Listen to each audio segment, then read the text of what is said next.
ബംഗളൂരുവിൽ മലയാള യുവതിയെ മർദ്ദിച്ച് കൊലപ്പെടുത്തിയ കേസ്. പ്രതി ദീപക് കൃഷ്ണൻ കന്യാകുമാരിയിൽ പിടിയിൽ.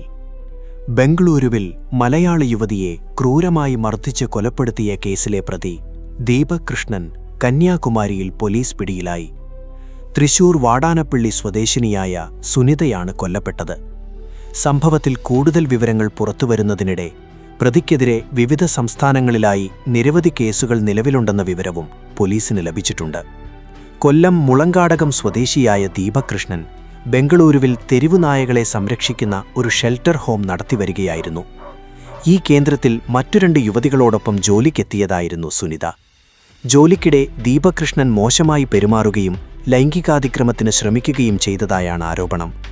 ഇതിനെ സുനിത എതിർത്തതിനെ തുടർന്ന് ഇയാൾ അതിക്രൂരമായി മർദ്ദിച്ചെന്നാണ് പോലീസ് പറയുന്നത്.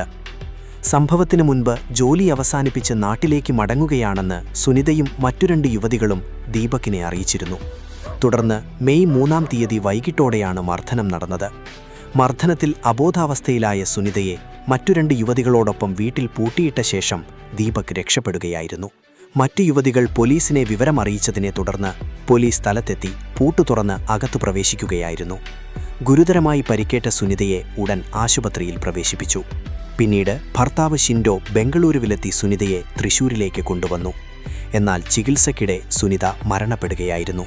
ദീപകിന്റെ ആക്രമണത്തിൽ സുനിതയ്ക്ക് നെഞ്ചുൾപ്പെടെ ശരീരത്തിന്റെ വിവിധ ഭാഗങ്ങളിൽ ഗുരുതര പരിക്കുകൾ ഉണ്ടായിരുന്നുവെന്നാണ് റിപ്പോർട്ട്.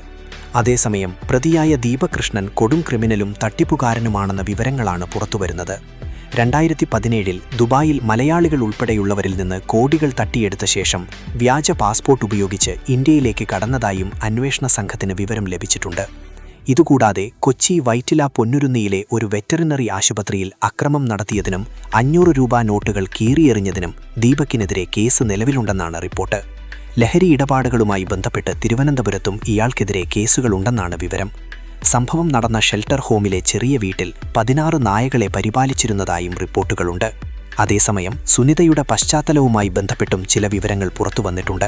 വധശ്രമ കേസിൽ ശിക്ഷിക്കപ്പെട്ട് അട്ടക്കുളങ്ങര ജയിലിൽ കഴിഞ്ഞിരുന്ന സമയത്ത് ഏറെ ചർച്ചയായ ഷെറിൻ കേസിലെ പ്രതിയുമായി സഹതടവുകാരിയായിരുന്നു സുനിത.